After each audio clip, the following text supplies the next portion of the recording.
Lagi, perkenalkan nama saya Rosalia Analolon Huller, kelas B semester 5, NIM 1803030092. Pada kesempatan ini, saya akan menjelaskan hasil review buku ketiga Gerakan Sosial yang berjudul Policing Dissent atau dalam bahasa Indonesianya Mengawasi Perbedaan Pendapat. Bab 1, Protes, Kontrol, dan Kepolisian. Lintas juga meningkat dan segera keduanya mulai terjalin. Tak lama kemudian ada sekitar 7 pengunjuk rasa di DuPont. Di sekitar para pengunjuk rasa ada sekitar 100 petugas yang mengenakan seragam gelap ala Robocop. Mereka mengenakan perlengkapan anti huru-hara lengkap termasuk helm hitam, penutungan, dan borgol plastik yang menjutai di pinggul. Beberapa pemegang senjata tidak mematikan seperti kantong kacang, senapan peluru, dan semprotan merica. Berbeda dengan polisi, para pengunjuk rasa mengenakan pakaian warna-warni tanpa alat pelindung. Seperti yang saya sebutkan, banyak dari mereka adalah anggota gugus pangan, jaringan aktivitas berbasis bumi yang menggunakan sihir dan ritual dalam tindakan mereka. Seorang aktivitas dan penulis pangan terkenal berdiri di tengah-tengah lingkaran besar peserta pangan yang mengatur ritual kompleks yang melibatkan benang, lumpur, dan cabang pohon. Di akhir ritual, para pengunjuk rasa mengenakan bulu dan dahan di kepala mereka dan sebagian berlumuran lumpur. Mereka juga telah meminta jaringan benang besar berwarna-warni yang melambangkan perjuangan feminis dan sifat aktivitas manusia yang saling terkait. Sebagian besar anggotanya adalah wanita parubaya dengan rambut beruban dan sepatu yang bagus.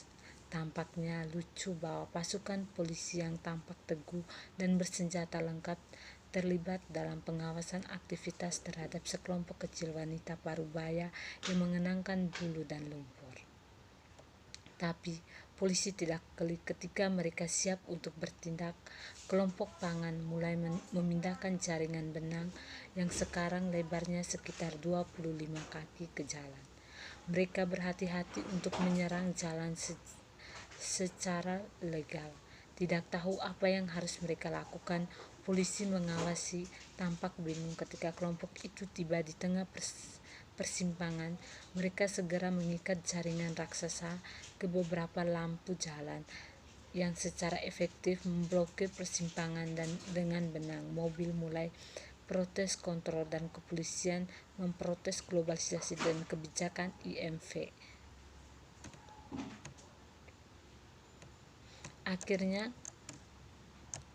Akhirnya tindakan kelompok itu meluas hingga 5 blok.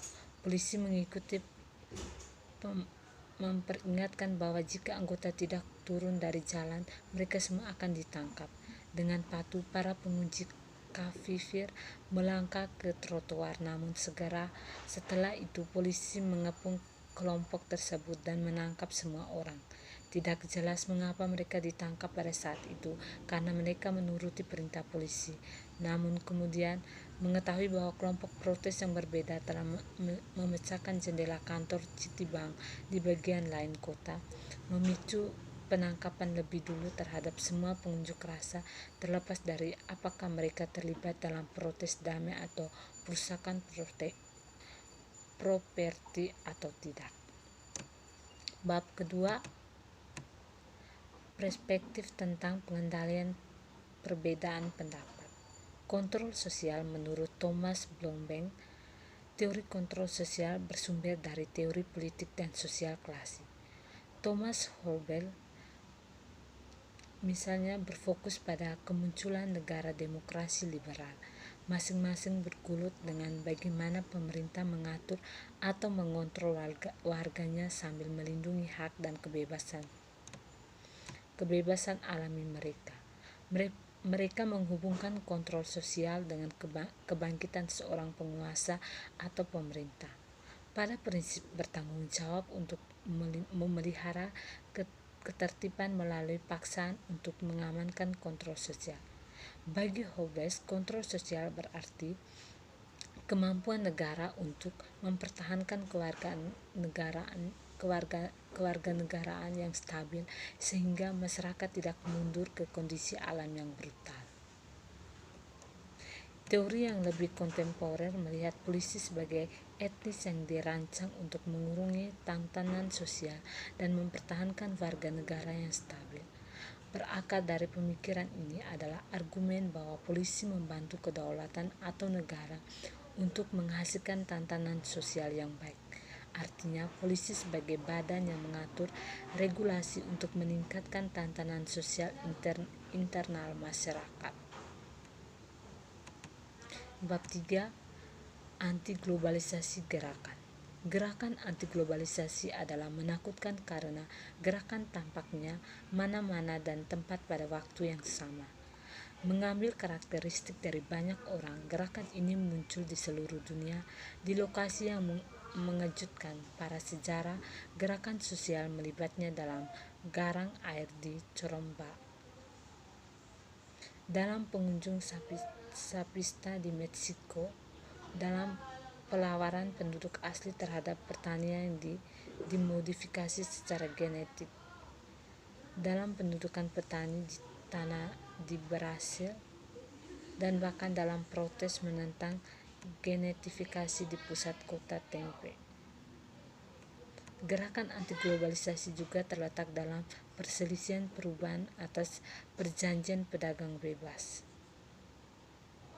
dan dalam manipulasi simbolik simbol perusahaan. Secara karakteristik ada sedikit kesempatan tentang asal muasal gerakan.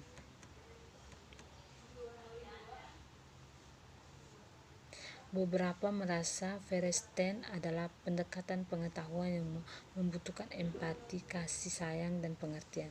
Metode penelitian menggunakan Feuerstein perlu melibatkan komitmen dan keterlibatan dengan mereka yang dipelajari serta upaya untuk menghubungkan diri dengan niat dan konteks tindak mereka. Mengadopsi metode ini melibatkan pembukaan diri terhadap emosi ketakutan. Bab 4. Pengendalian sosial dan hukum. Menerapkan model Miami yang sekarang terkenal, Departemen Kepolisian Miami (DAD) bekerjasama dengan puluhan lembaga penegak hukum lokal, negara bagian, dan nasional menyambut pengunjuk rasa dengan kekuatan yang tegas. Pada hari-hari sebelumnya, protes polisi berpatroli di jalan-jalan dengan kendaraan lapis baja berat, pengangkut personal bergaya militer, dan menyapu pusat kota Miami dengan helikopter polisi. Pada saat demonstrasi, kota itu dipenuhi dengan ribuan petugas polisi yang berpakaian seperti tentara dalam seragam kaki dengan pelindung tubuh hitam penuh dengan masker gas, berbasis di jalan-jalan sambil berteriak kembali. Pengunjuk rasa damai menyemprotkan gas air mata ke ribuan orang dengan mengejutkan orang lain dengan alat terum, bahkan hiperbola, untuk mengatakan bahwa selama demonstrasi VTA Miami menjadi sektor militer sangat mirip dengan zona perang. Bab 5. Fisik pengendalian. Putaran negosiasi pembagian milenial bersama dengan pertempuran tersebut hadir pula ribuan pengunjuk rasa dari seluruh dunia yang melakukan demonstrasi jalan besar-besaran di luar tempat pertemuan dengan menggunakan model-model jaringan pengunjuk rasa yang diatur di sekitar kelompok aktivitas untuk memblokir lalu lintas, menutupi persimpangan, dan mengunci pintu masuk ke gedung, menangkap polisi dan WTO secara mengejutkan. Para pengunjuk rasa berhasil menutup kota selama beberapa hari. Bab 5. Pengendalian ical psikologi ospasi. Protes membangun makna aktivitas anti-globalisasi melalui kampanye hubungan masyarakat dan pesan media. Taktik psikologi adalah teknik kontrol sosial yang berproses pada tingkat pikiran dengan tujuan menciptakan ketekunan dan mempersulit pengunjung untuk berhasil bergerak.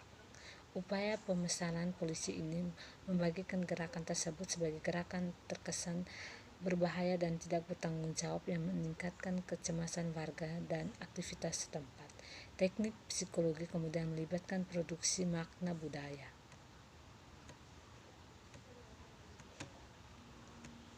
Bab 7. Penegakan hukum dan kontrol. Berpendapat bahwa model prestasi selalu mengikuti inovasi dan perlawanan, bukan sebaliknya. Mereka menyarankan bahwa pembangkangan ada inovator menciptakan dari kebutuhan cara-cara baru untuk melawan dan menentang status quo. Negara kemudian mengikuti menerapkan bentuk-bentuk kontrol baru untuk mengurangi tantangan terhadap kekuasaannya. Sekian dan terima kasih.